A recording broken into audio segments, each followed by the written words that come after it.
মধু মধু মধু এই পদ্মার খাটি ইলিশ মধু মধু। নিতে পারেন তুমি লস হয়ে যা। ভাই আমার 1 কেজি মধু দেন।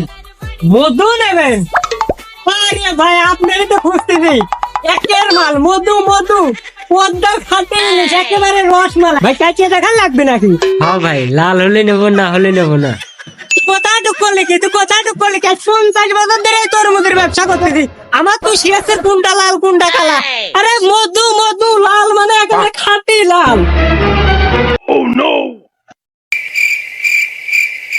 কিরে মামা, মধু মধু মধু কিরে, আগুন আগুন পদ্মার খাঁটি ইলিশ। এই চলে আসেন মধু মধু। ভাই আমার কোথায় কোনো 2 নাম্বারই নাই, দেন মাল দেন, মাল নেন। আপনার কথা কাজে মিল আছে ভাই, আপনার খুশি আমি 1000 টাকা দিলাম, নেন। ধন্যবাদ ধন্যবাদ। এই মধু খালি মধু লাগলে চলে আসেন, মধু মধু।